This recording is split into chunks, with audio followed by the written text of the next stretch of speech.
जय गुरु जी। वीडियो को लाइक कीजिए, चैनल को सब्सक्राइब कीजिए और बेल आइकन को प्रेस कर दीजिए ताकि आपको लेटेस्ट वीडियो के अपडेट्स मिलते रहें। अपने माता पिता की सेवा करना गुरु जी की सेवा करने के बराबर है। जय गुरु जी। आज जो मैं आपके साथ सत्संग शेयर करने जा रही हूँ वो श्रीमती सुखी हैरिसन आंटी जी का है और आंटी जी डबलिन आयरलैंड से हैं। चलिए आज का सत्संग आंटी जी की जुबानी ही सुनते हैं और जानते हैं कैसे गुरु जी ने अपनी कृपा आंटी जी के जीवन में करी है। ये सारी चीज़ आज मैं आपके साथ इस सत्संग में साझा करूंगी, इसलिए सब सत्संग के अंत तक बने रहना और सत्संग को बहुत ध्यान से सुनना। हो सकता है इस सत्संग से आपके कई सवालों के जवाब आज आपको मिल जाएं। चलिए आज का सत्संग शुरू करें। जय गुरु जी। आदरणीय गुरु जी महाराज, आपके कमल चरणों में नतमस्तक होकर हार्दिक प्रेम और आभार से मैं अपने अनुभव लिखने का साहस कर रही हूँ। कृपया मेरा मार्गदर्शन किए। मैं जानती हूँ कि प्रतिदिन, प्रति सेकंड, प्रति श्वास जो मैं लेती हूँ आपकी दया के कारण है। फिर मैं आपके दिव्य उपकार के अनुभव कहाँ से लिखना आरंभ करूँ। आपके प्रेम पर मैं सहस्त्रों ग्रंथ लिख सकती हूँ। नम्रतापूर्वक मैं अपने अनुभव उनके साथ बांट रही हूँ जिन्हें आपके द्वार पर पहुंचकर आपके दिव्य आभा देखने का सौभाग्य प्राप्त हुआ है। गुरु जी महाराज, पूरी सृष्टि में और पूरी सृष्टि उनमें समाई हुई है। जगत में उनकी दिव्यता के अतिरिक्त और कुछ नहीं है। वह सब विद्यमान है। यह फैलती हुई सृष्टि एक फूलते बुलबुले के समान है जो फूटने को तत्पर है, किंतु जब तक वह हमारे जीवन में है नहीं फूटेगा। विवाह के कई वर्ष तक डेविड और मेरी संतान नहीं हुई थी। हम अत्यंत निराश थे और स्त्री रोग विशेषज्ञ से उपचार भी करवा चुके थे। फरवरी 91 में मैं भारत से एक शिशु गोद लेने का विचार कर रही थी। मैंने डबलिन में 48 स्पेटाइन मार्ग पर स्थित गुरुद्वारा साहिब श्री गुरु नानक द्वार में जाकर प्रभु से बात करने का निश्चय किया। गुरुद्वारे पहुंचकर मैं उनसे बात करने लगी। मैंने उनको कहा कि वे मेरे पिता हैं और मैं उनकी पुत्री। मेरी एक ही समस्या है। मैंने उनसे निवेदन किया कि मेरे लिए ना सही मेरे पति के लिए एक संतान दे दें। उन्हें वे गोद लिया गया था। उन्हें किसी को अपनी संतान कहने में अति सुख मिलेगा। प्रार्थना स्वर्ग की ओर से भेजकर आत्मविश्वास के साथ मैं घर वापस आ गई। 1 महीने के पश्चात मुझे अपने गर्भवती होने का बोध हुआ। मैंने अपने परामर्शदाता चिकित्सक डॉक्टर लेनेहन और अपने पारिवारिक चिकित्सक को फ़ोन कर अपने गर्भवती होने की सूचना दी। उन्होंने मुझे गर्भ परीक्षण करवाने की सलाह दी क्योंकि मेरे जैसे रोगियों में छाया गर्भ होने के आसार भी पाए जाते हैं। मैंने उत्तर दिया कि मुझे 100% विश्वास है और मैंने बाबा जी गुरु नानक को उनके आशीर्वाद के लिए धन्यवाद दिया। 9 महीने उपरांत मैंने एक सुंदर सी बेटी को जन्म दिया। चारों ओर प्रसन्नता का वातावरण छा गया। समय व्यतीत होने के साथ मुझे लगने लगा कि मेरी बच्ची के साथ कुछ अनहोनी हो रही है। मैं परिचिकित्सा का परीक्षण ले चुकी हूँ और मुझे प्रतीत हुआ कि वह आंखों से संपर्क स्थापित नहीं कर रही है। वह सुन नहीं सकती थी, मुस्कुराती या हंसती नहीं थी, ध्वनि नहीं करती थी और अन्य हरकतें जो उसकी आयु के शिशु कर सकते हैं नहीं कर रही थी। मैं अपने आप को डांटती थी कि कार्य पर नहीं हूँ और अपने ही संतान में शिशुओं के बढ़ने के चिन्ह ढूंढ रही हो। मैंने अपने आप को कहते हुए सुना, तुम माँ हो, यह तुम्हारी संतान है, तो ढूंढना बंद करो। घर पर तुम चिकित्सालय या गहन सेवा केंद्र में कार्यरत नहीं हो। परंतु मेरी आत्मा इतनी व्याकुल थी कि मैं उसको परीक्षण के लिए ले गई। विशेषज्ञ ने आकस्मिक मार्ग अपनाते हुए थे तुरंत देश के सर्व प्रसिद्ध स्नायु रोग विशेषज्ञ के पास भेजा और मेरी कठिनाइयाँ आरंभ हो गई। सीटी स्कैन, मस्तिष्क स्कैन, ईसीजी इत्यादि अनेक परीक्षण हुए और अतः चिकित्सक ने निष्कर्ष सुनाया कि उसे प्रमस्तिष्कीय पक्षाघात है। हमें बताया गया कि शीना कभी बैठे चल नहीं पाएगी और समय के साथ उसकी मुखाकृति विकृत हो जाएगी। शारीरिक और मानसिक रूप से वे विकलांग रहेगी। मेरे पति डेविड अत्यंत व्यथित थे। मैं अंदर से ध्वस्त हो गई और मैं आवेश में आकर चिल्लाई, हे प्रभु, आप मेरे साथ ऐसा कैसे कर सकते हैं? कैसे प्रभु? आप मेरे पिता नहीं हैं। डेविड ने मेरे मुंह पर हाथ रखकर कहा कि ईश्वर के बारे में इस प्रकार से बात नहीं करी जाती जितना आश्वस्त होकर वह कह सकते थे।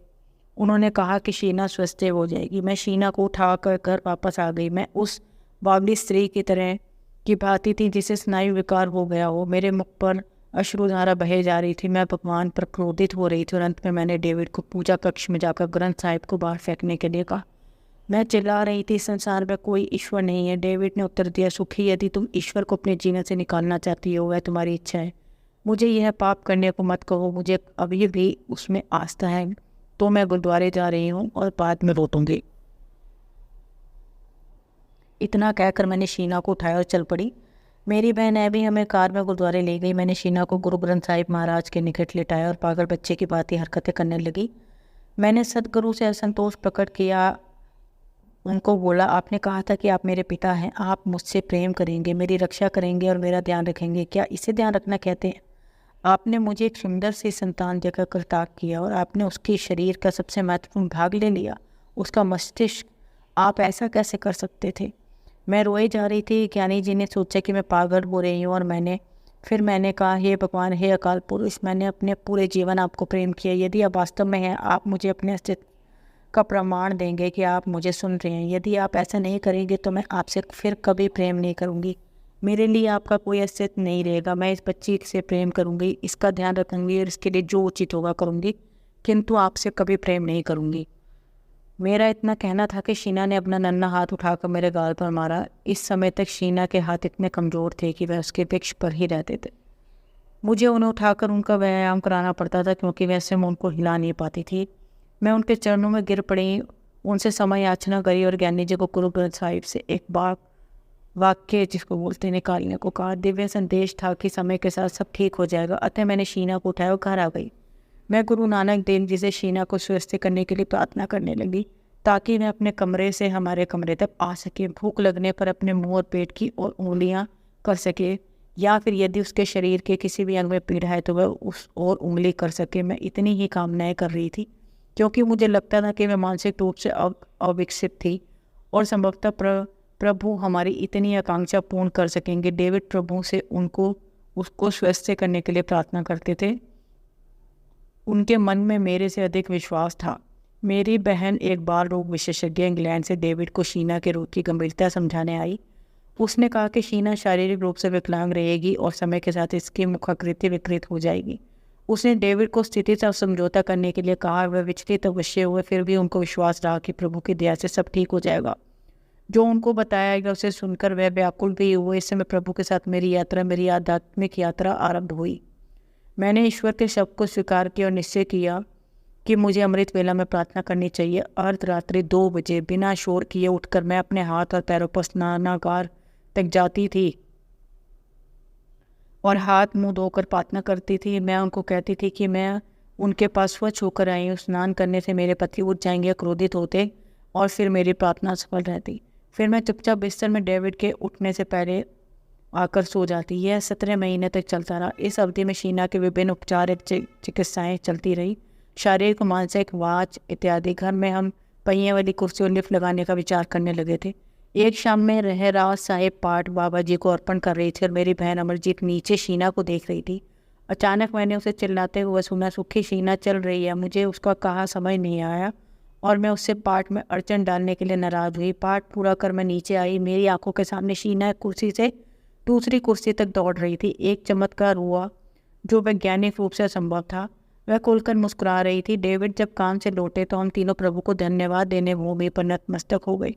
जो कुछ हो रहा था वह अविश्वसनीय था। वह चल रही थी। हमने उसे बार बार वही करने के लिए कहा। प्रसन्नता से हम रो पड़े। ईश्वर ने हमारी प्रार्थना स्वीकार कर ली थी।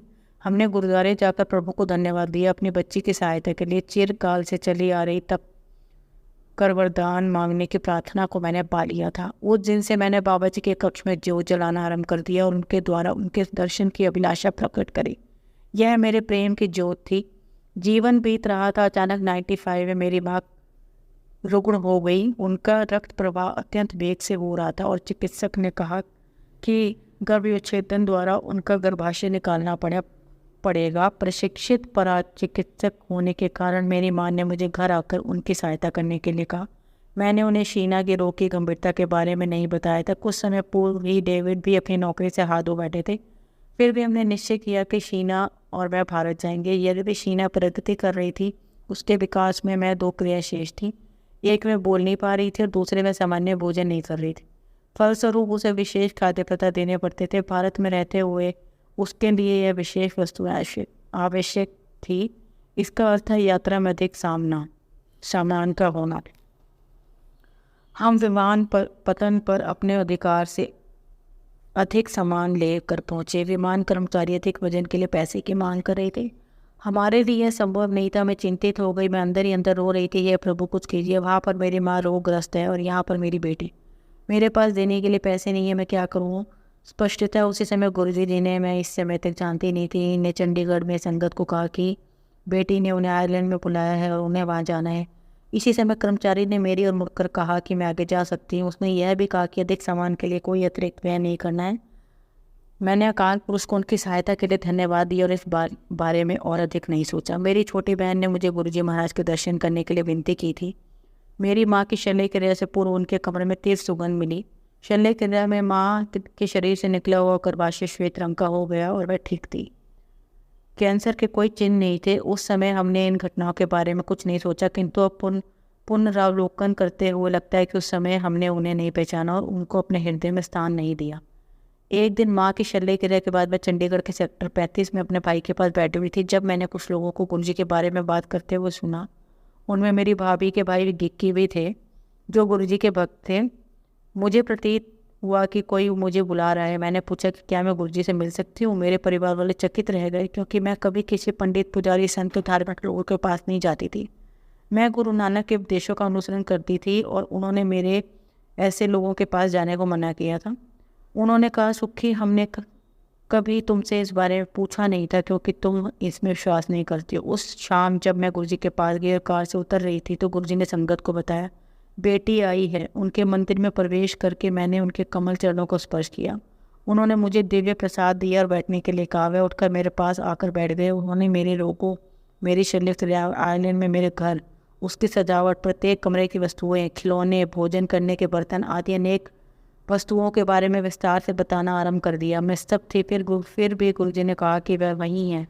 अपने रंग रूप में जमा 1-2 ही होते हैं, 3 नहीं। उन्हें बहुत कुछ दिखाना और स्थित करना शेष है। मेरे साथ बैठी एक महिला ने मुझे कहा, गुरुजी ने उन्हें बताया था कि मैंने ईश्वर के द्वार पर इतनी जोर से दस्तक दी कि मेरी बेटी स्वस्थ हो गई। इसलिए मुझे गुरुजी का आभार होना चाहिए। स्तब्ध होने के साथ मैं विस्मित भी थी कि यह तो ईश्वर और मेरी आपस की बात थी। गुरुजी को इस बारे में कैसे पता? मैंने उनकी ओर देखा। पहले मैंने प्रश्न किया कि क्या यह वास्तव में हो रहा है, और फूट फूट कर रोने लगी। किसी भी व्यक्ति दिव्य पुरुष के लिए मेरे और परमात्मा के साथ आपस में हुई बातों का पता नहीं लग सकता था। यानी मैं अमृत वेला में उठकर अपनी बेटी के स्वास्थ्य के लिए प्रार्थना करती थी। मैंने मन ही मन गुरुजी से प्रश्न किया, आप कौन है? क्या आप वही हैं जो मैं सोच रही हूँ? अत्याधिक चौधियाने वाली आभा ने मुझे और पूरे कमरे को घेर लिया। मैं उनके चरणों में गिर पड़ी और बार बार कहने लगी, क्या आप वही हैं जो मेरे मन में है? और फिर मैंने कहा, हे सर्वविद्यमान प्रभु, मेरी बेटी को ठीक करने के लिए आपका हार्दिक धन्यवाद।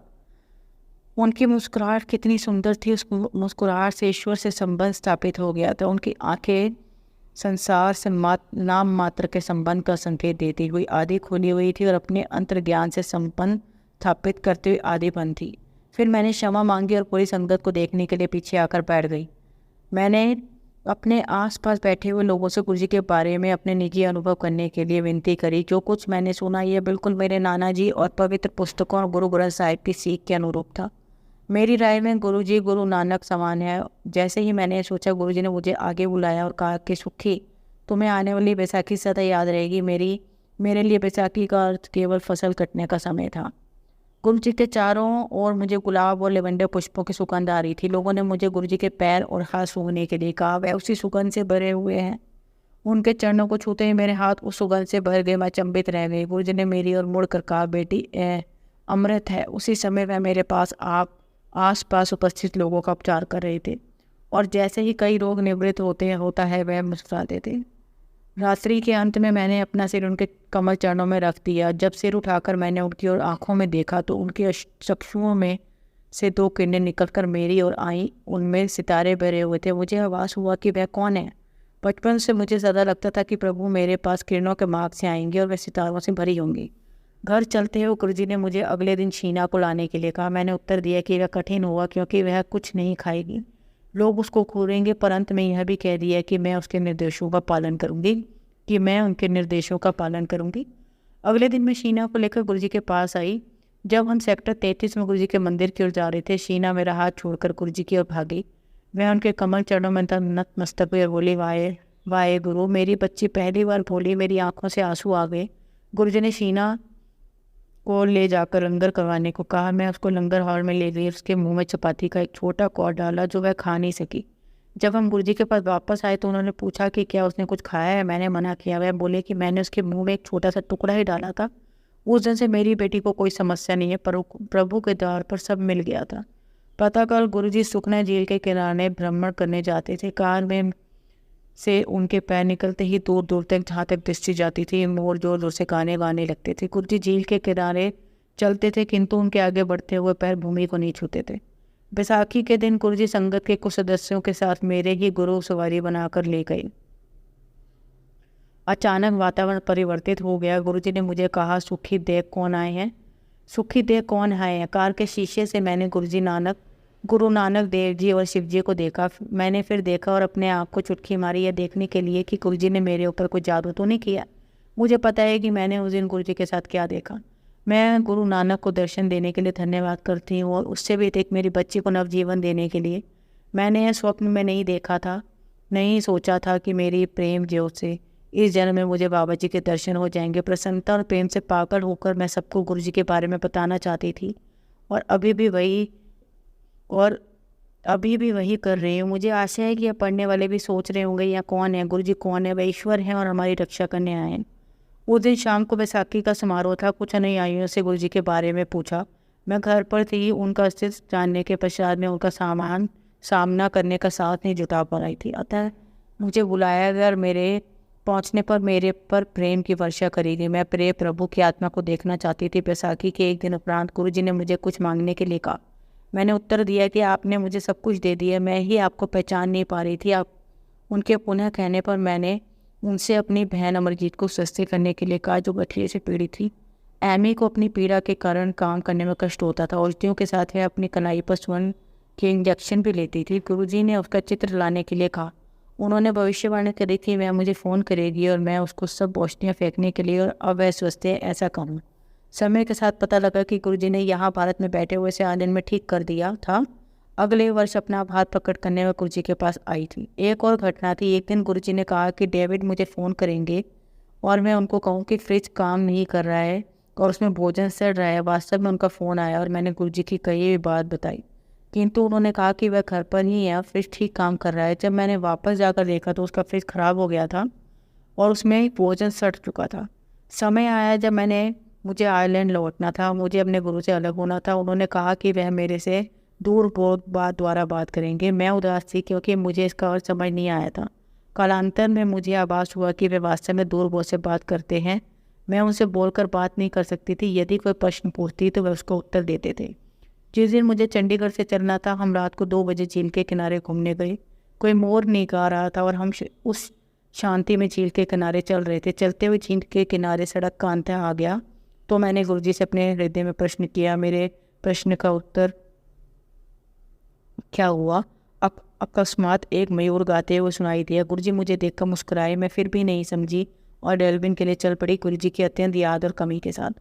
अगले दिन प्रातः मैं प्रार्थना करने लगी कि तो उत्तर मेरे सम्मुख था। खिड़की पर बैठा एक मोर गा रहा था। मैं रो पड़ी, और जब भी गुरुजी आसपास होते हैं तो अक्सर मोर के गाने की ध्वनि आती है। अन्य अवसरों पर उसके पंख मिल जाते हैं। मेरे आयरलैंड लौटने पर एक और अद्भुत अनुभव हुआ। यह मेरे पति से संबंधित है, जो प्रारंभ में गुरुजी पर विश्वास नहीं करते थे, किंतु अंत में उनसे मिलने भारत आए थे। उन्हीं के शब्दों में मैं आपको बता रही हूँ। 95 में हेमंत ऋतु मैंने एक कंपनी के सूचना प्रौद्योगिकी विभाग में एक नया उपकरण बेचने के लिए काम करना आरंभ किया था। क्योंकि तकनीकी नई और महंगी भी थी, मुझे पता था कि उसको बेचने में समय लग सकता है, किंतु सफलता की आशा अवश्य थी। एक दिन मैंने डबलिन के एक संस्थान में जाकर इसका प्रदर्शन किया। ग्राहक खरीदने को तत्पर था, किंतु अपनी मात्रा नहीं बता रहा था। उसके बाद जब मैं एक पुल के ऊपर से गुजर रहा था तो मैंने गुरुजी को पैदल यात्रियों के पथ पर नीली डेनिम की जीन्स और नीले रंग के टी-शर्ट में देखकर आश्चर्यचकित रह गया। मैं इतना चकित हुआ कि मैंने कार को मोड़कर उठे फिर से देखने का प्रयास किया, जिससे मैं उनको आदर दे सकूं, परंतु वे अंतर्ध्यान हो चुके थे। मैंने घर जाकर सुखी को घटना के बारे में बताया। गुरुजी डलविन आए थे। इस घटना से मुझे विश्वास हो गया कि मैं उस उपकरण को बेच पाऊंगा। कुछ ही सप्ताह में उस ग्राहक ने वह वस्तु खरीद ली। यह कंपनी की पहली बिक्री थी। कई महीनों के बाद डेविड के वृक्ष में पीड़ा और हृदय रोग के संदेह में चिकित्सालय ले जाया गया। ECG से स्पष्ट था कि उन्हें दिल का दौरा पड़ा था। मैं गहन सेवा केंद्र में काम कर चुकी थी। मुझे उनकी यह अवस्था से चिंता थी। मैंने सहायता के लिए गुरुजी को पुकार लगाई और डेविड को गुरुजी द्वारा अभिमंत्रित एक पेंडेंट दिया। डेविड की गंभीर अवस्था देखते हुए सब परीक्षण करने के लिए उन्हें गहन सेवा केंद्र में रखा था। वहाँ पर लेटे हुए पहले उन्हें गुरुजी की सुगंध आई और फिर उसके पश्चात नींद आने पर वह सो गई। इस अवधि में मैंने गुरुजी को फ़ोन किया। गुरुजी ने स्वयं फ़ोन उठाया और बोले कि वह पहले ही डेविड के पास हो आए हैं और सब ठीक हो जाएगा, मैं चिंता नहीं करूँ। मैं डेविड के शैया के किनारे आ गई। जब वह उठे तो उन्होंने कहा कि उन्हें अच्छा लग रहा है और कोई दर्द नहीं है। सुगंध का वर्णन करते हुए उन्होंने कहा कि उन्हें गुरुजी के आने का आभास हुआ है। अब सब परीक्षण सही आएंगे। उसमें हृदय रोग के कोई चिन्ह नहीं थे। ईसीजी भी सामान्य था और उन्हें घर भेज दिया। उन्हें स्ट्रेस ईसीजी के लिए कहा गया, यह भी सामान्य आया। चिकित्सकों ने कहा कि उनका हृदय उनसे बहुत कम आयु के व्यक्ति सा था। मैं भाव विभोर हो गई। अभी भी मैं प्रभु के बारे में जान रही थी। हम मनुष्य इतने अस्थिर और निर्बल हैं कि हम शीघ्र ही हार मान लेते हैं। प्रभु के मुख से निकला हुआ प्रत्येक शब्द स्वर्ण समार है, उसे तो गंभीरता से लेना चाहिए। एक बार गुरुजी की संगत में प्रत्येक भक्त को एक चांदी का सिक्का मिला, जिससे एक और बाबा नानक का चित्र, दूसरे गुरुजी के चरण। जब यह भारत में हुआ, मुझे भी यह सिक्का आयरलैंड में मिला। यह कदा जब मैं प्रार्थना करती थी, मुझे उनके चित्र से मिश्री या लाल गुलाब मिलते थे। एक अवसर पर मेरी बहन अमरजीत ने उनके चित्र के सामने खड़े होकर कहा, सुखी ही क्यों, मैं क्यों नहीं।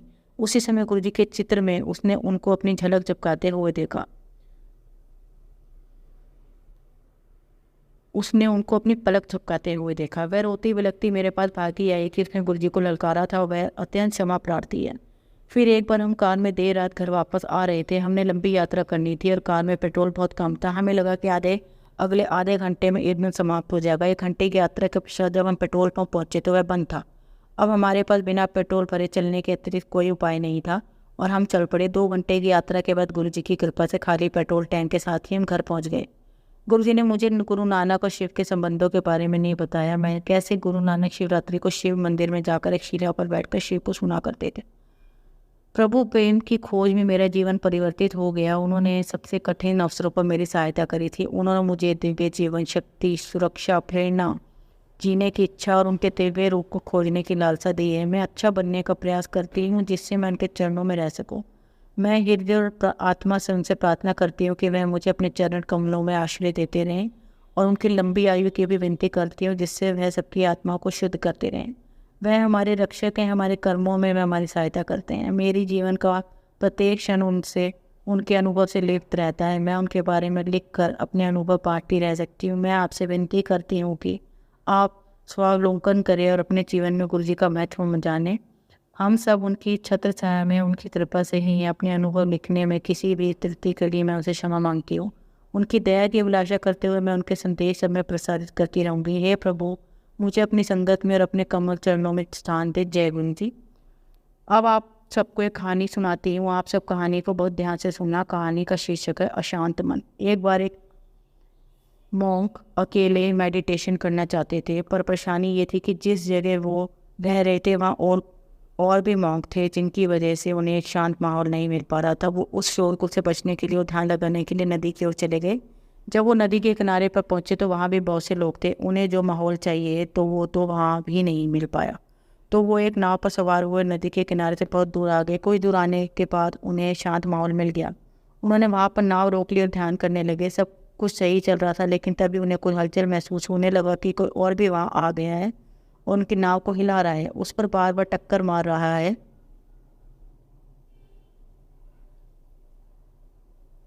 धीरे धीरे उन्हें गुस्सा आने लगा।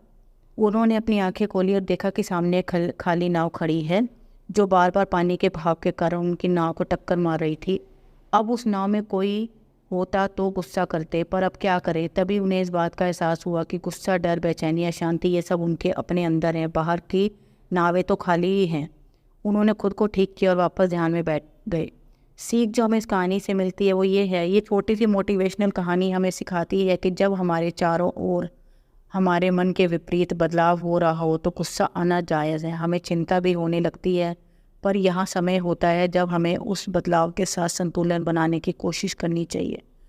कई बार ज़रूरत गुस्सा करने के बजाय गुरु को बदलावों से जोड़ने और उस भाव के साथ बहते रहने की होती है। ऐसा कई बार होता है जब हम उन चीज़ों को कंट्रोल करने की कोशिश करते हैं जो हमारे हाथ में नहीं होती, तो हम बेवजह लोगों पर और अपनी परिस्थितियों पर गुस्सा करने लगते हैं। हमें ये लगने लगा कि सारी दुनिया हमारे खिलाफ हो चुकी है और हम जो कुछ कर रहे हैं दूसरे उसे होने नहीं देना चाहते। आपके साथ जब कभी भी ऐसी सिचुएशन आए तो ये ना सोचे कि आप इन चीज़ों से कैसे दूर भाग सकते हैं, भले खुद को उन चीज़ों के अनुसार ढालने की कोशिश करें, क्योंकि कई चीज़ें ऐसी होती है जिनसे आप दूर नहीं जा सकते। अगर आप भीड़ में हैं तो उस भीड़ को आप दूर नहीं कर सकते, आपको उसी के अनुसार खुद को डालना पड़ता है। इसलिए जिस माहौल से आप दूर नहीं भाग सकते उस माहौल में रहना सीखिए। ऐसा करने से आपको ज़्यादा सुकून मिलेगा। जय गुरु जी। संगत जी, अगर आपको आज का सत्संग अच्छा लगा हो तो आप इस सत्संग को और संगत के साथ ज़रूर साझा करें, जिससे वो भी महाराज का दिव्य आशीर्वाद प्राप्त कर पाएँ। जय गुरु जी। शुक्राना गुरु जी।